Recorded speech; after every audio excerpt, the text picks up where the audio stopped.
friends, this is Akanksha Shukla, Assistant Professor, Biyani Girls College, Jaipur. Welcome you all on behalf of GuruKPU.com. Today I am going to deliver a video lecture on beta function. As in previous lecture we have discussed on gamma function, we will discuss today on beta function, and after that we will discuss the relation between beta function and gamma function. सबसे हम पहले देखते हैं कि what is the formula of beta function, यानी beta function को हम beta से डिनोट करते हैं। जैसे कि हमने गामा का नोटेशन आपको बताया था, इस तरह से गामा फंक्शन को डिनोट करते थे, और इसमें क्या है, हमारा बीटा फंक्शन है, इसको बीटा से डिनोट करेंगे। दो वेरिएबल एल और एम के लिए लिया हमने, यहाँ पर 0 to 1 इसकी लिमिट होगी। हमारा गामा में 0 to इनफाइनाइट जैसे होता था, इसमें 0 to 1 हो जाएगी। x to the power l minus 1 और 1 minus x की पावर m minus 1 dx, ये हमारा जनरल फॉर्मूला होता है बीटा फंक्शन का। अब हम इसे सॉल्व करेंगे, तो इसको सॉल्व करने के लिए क्या किया हमने, पहले की जनरल फार्मूला ले लिया हमने, इंटीग्रेशन बाय पार्ट्स यानी कि आइलेट के थ्रू सॉल्व करेंगे।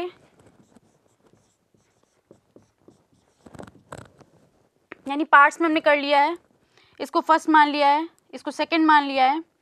फर्स्ट इंटीग्रेशन ऑफ सेकंड, इसका जैसे ही इंटीग्रेशन करेंगे तो ये l माइनस 1 किस में कन्वर्ट हो गया, l में, और नीचे भी l आ जाएगा। लिमिट हमारी दी गई है 0 to 1, 0 to 1 हमने लिमिट लगा दी।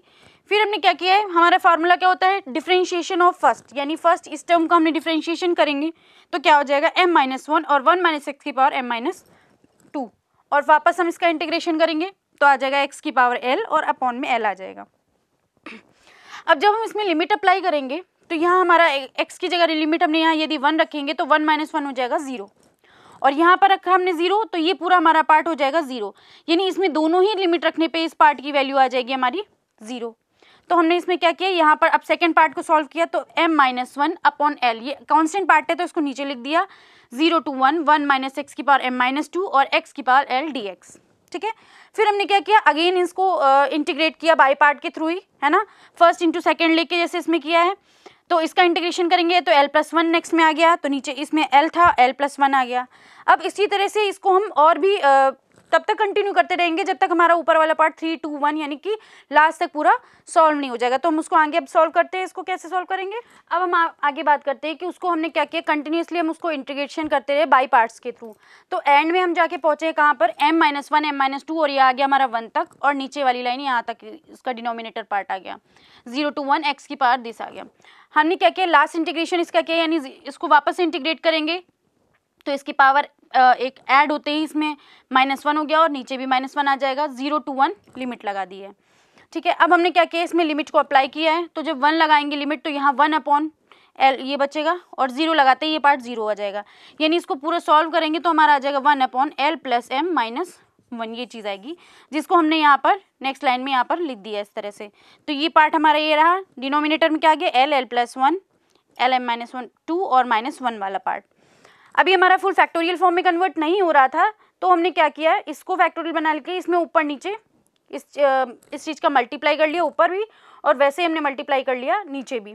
अब क्या होगा, ये हमारा ऊपर बन जाएगा फैक्टोरियल m माइनस 1, ये फैक्टोरियल l माइनस 1 बन जाएगा, और नीचे बन जाएगा, इसको जब हम रीअरेंज करेंगे तो 1 2 3 और अप टू लास्ट तक बन जाएगा factorial of l plus m minus 1, और फिर उसको हम गामा फॉर्म में लिख देंगे, जिससे कि हमारा क्या है, बीटा और गामा के बीच में रिलेशन आ जाएगा। तो इसको हम सॉल्व कर लेते हैं।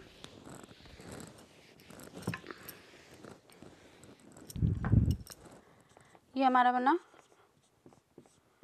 Factorial m minus 1, this is factorial l minus 1, और नीचे वाले पार्ट को अगर हम अरेंज करेंगे ऐसे तो 1 2 l माइनस 1 l प्लस 1, यानी l माइनस 1 यहाँ तक पूरा लिख लिया डॉट करके, और फिर ये आगे l प्लस 1, और फिर ये आ जाएगा l प्लस m माइनस 1, ये आ जाएगा हमारा। इन शॉर्ट इसको क्या लिख सकते हैं, l plus m minus 1 factorial. अब फैक्टोरियल और गामा के बीच में क्या रिलेशन होता है, gamma l plus n plus 1 is equal two factorial n। ठीक है, तो यानी गामा के टर्म में यदि इसे लिखेंगे तो हम लेफ्ट हैंड साइड में क्या चल रहा था, बीटा m कॉमा n, तो ये हमारा हो जाएगा गामा l, इसको लिख सकते हैं, इसको लिख सकते हैं gamma m upon gamma l plus m। This is the relation between beta and gamma function. अब हम बात करते हैं transformation of beta function. Beta function को कैसे ट्रांसफॉर्म करते हैं। तो सबसे पहले हमने बेसिक फॉर्मूला हमारा बीटा फंक्शन का आपको पता है वो लिया, फिर अजम्पशन किया हमने क्या, x is equal to 1/1 plus y. जब x के लिए इसका हमें यहाँ dx पार्ट चाहिए होगा तो हमने dx निकाला, इसका डिफरेंशिएशन करेंगे -1/x² dy, यानी 1 इस जनरली हमारा 1/x का डिफरेंशिएशन होता है -1/x², तो x की जगह 1 प्लस वाई है तो हमारा डिफरेंशिएशन ये हो जाएगा। अब हमें x यहाँ पे पता है 1 माइनस एक्स निकालना है, यानी इस x के लिए 1 माइनस एक्स, इसमें से 1 माइनस कर दिया है तो हमको ये चीज़ मिल जाएगी। ठीक है, अब तीनों ही वैल्यूज़ हमको पता है x, 1 माइनस एक्स और dx, तो इसमें हम पुट कर देंगे। अगर इक्वेशन नंबर 1 ले लें तो हम यहाँ लिख सकते हैं ऑन पुटिंग इन इक्वेशन 1, यानी हम इक्वेशन 1 में वैल्यूज़ पुट करेंगे तो हमारी लिमिट भी चेंज होगी यहाँ पर, क्योंकि यहाँ पर 0 है। ठीक है, तो यहाँ जैसे ही हम यहाँ मतलब x की वैल्यू यहाँ पे 0 है, x की लिमिट तो यहाँ 0 रखेंगे, y की लिमिट हमारी इनफाइनाइट हो जाएगी, और जैसे ही हम 1 रखेंगे तो हमारा 0 मिलने लग जाएगा यहाँ पर। अब हमने जब यहाँ लिमिट चेंज हो गई इनफाइनाइट टू 0, फिर x की वैल्यू क्या थी 1/1 प्लस वाई, तो हमने x की वैल्यू पुट कर दी l-1। यहाँ है 1 माइनस एक्स, तो 1 माइनस एक्स की वैल्यू पुट कर दी, dx है dx की वैल्यू पुट कर दी। अब क्या करेंगे, जो हमारे ऊपर न्यूमरेटर टर्म है उनको एक साथ लिख लेंगे। न्यूमरेटर में 1 है तो इसका मल्टीप्लिकेशन इसमें होगा और इसमें होगा, तो एज इट इज़ हमारा रहेगा। हाँ, ये माइनस साइन था जो लिमिट को प्रॉपर्टी लगाते ही क्या हो जाएगा, ये माइनस साइन इस लिमिट को अपोजिट कर देगा, 0 इनफाइनाइट टू 0 की जगह इसको कर देगा 0 टू इनफाइनाइट। ठीक है, अब y की पावर क्या है, m-1 है और बाकी सारा 1 है हमारा न्यूमरेटर में। डिनोमिनेटर में देखेंगे यदि हम, तो हमारा यहाँ है 1/1 प्लस वाई की पावर कितनी है l-1, और ये पावर m-1 और ये पावर 2, तो ये -1 इस 2 को कैंसिल करेगा तो पावर में सिर्फ क्या बचेगा l प्लस एम, तो यहाँ आ गया हमारा l प्लस एम। ठीक है, अब हमने क्या किया, इसको वापस से m को जो है हमने रिप्लेस कर सकते हैं, राइट हैंड साइड में l को हमने m को रिप्लेस कर दिया l से, तो यहाँ आ जाएगा l और ये l की जगह m की जगह l। हमारे लेफ्ट हैंड में क्या चल रहा था, beta l comma m is equal to, अब हमारा जो फॉर्मूला एक बेसिक और आ गया, बीटा के लिए हमको मिल गया, जो हम इसकी वैल्यूज फॉर्म सॉल्व करने के लिए यूज़ कर सकते हैं। 0 टू इनफाइनाइट x की power l-1 dx upon 1 plus x की पावर l प्लस m, जो हमारा किसका बीटा फंक्शन का ट्रांसफॉर्मेशन है। अब क्या करेंगे, हमें ये क्वेश्चन दिया हुआ है, इसको इसका इवैल्यूएशन करना है, तो हमने क्या किया 0 टू 1 हमारा इसमें लिमिट है। बेसिक हमारा फॉर्मूला क्या होता है, बीटा m कॉमा n का, अभी हमने लास्ट अभी सॉल्व किया था। 0 टू इनफाइनाइट x की पावर m-1 1 प्लस x की पावर m प्लस n या m प्लस l ले सकते हैं, जो भी आप यहाँ पे कांस्टेंट ले रहे हैं वो वैल्यूज़ लेंगे। ये किसके इक्वल है, हमारा बीटा m कॉमा n के इक्वल है। हमने इसको क्या किया, दो पार्ट में, लिमिट को दो पार्ट में ब्रेक किया, यानी 0 टू इनफाइनाइट है तो हमने 0 टू 1 और 1 टू इनफाइनाइट ले लिया है, तो यहाँ 0 टू 1 और 1 टू इनफाइनाइट अंदर का फंक्शन हमारा एज इट इज़ रहा। बीटा m कॉमा n हमारा राइट हैंड साइड पार्ट चल रहा था, वो एज इट इज़ रहा, इसको हमने इक्वेशन नंबर 1 ले लिया है। अब क्या किया, इसको तो एज इट इज़ रखा हमने, इसको फर्स्ट पार्ट ले लेंगे और ये सेकेंड पार्ट, तो सबसे पहले हम सेकेंड पार्ट को इवेल्यूएट कर लेंगे। इसके लिए हमने क्या किया, x is equal to 1/t assume करेंगे, तो यहाँ पे हम क्या किया, let x is equal to 1/t ये एज्यूम किया, तो हमने इसमें पुट किया, तो 1/t की पावर m-1 1 प्लस 1/t की पावर m प्लस n, और dx हमारा 1/t की वजह से क्या आ जाएगा -1/t² dt। लिमिट भी हमारी चेंज हो जाएगी क्योंकि हमने कंसिडरेशन क्या है यहाँ पे, इसको अज्यूम किया है।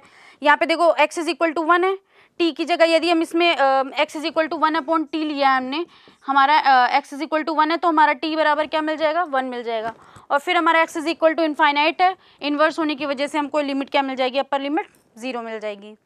नेक्स्ट में हम जाएंगे तो हमारा माइनस इस लिमिट को क्या कर देगा, उल्टा कर देगा, यानी 0 टू 1 हो जाएगी ये लिमिट। ठीक है, बाकी सारे टर्म हमने एक साथ लिख लिए, डिनोमिनेटर टर्म एक साथ लिख लिए हैं, इनको हम क्या कर देंगे, सॉल्व कर देंगे। कैसे सॉल्व किया, इसको हमने इसमें मल्टीप्लाई किया है और अपॉन में t आया उसको अलग कर लिया, और ये ऊपर वाला 1 प्लस t अलग कर लिया है, सॉल्व कर दिया। देखिए इसको यहाँ पे सॉल्व किया हमने, तो ये सॉल्व करके पूरा हमारा ये आ गया है। ठीक है, अब इसको हम t को हमने वेरिएबल चेंज कर सकते हैं, x में कन्वर्ट कर दिया, t की जगह आ गया हमारा x।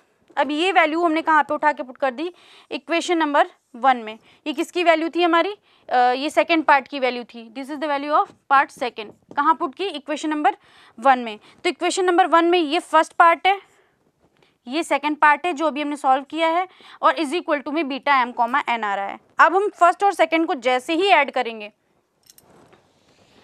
तो हमारा क्या आ जाएगा, फर्स्ट पार्ट था हमारा 0 टू 1 x की पावर m-1, और इसमें 0 टू 1 क्या था, x की पावर n-1 अपॉन दोनों के डिनोमिनेटर सेम है क्या, 1 प्लस एक्स की पावर m प्लस एन और dx इज इक्वल टू में क्या चल रहा था, m comma n.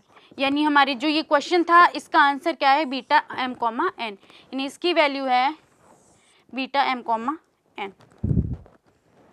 Thank you for watching this video. Please like, share and subscribe on gurukpo.com. Thank you.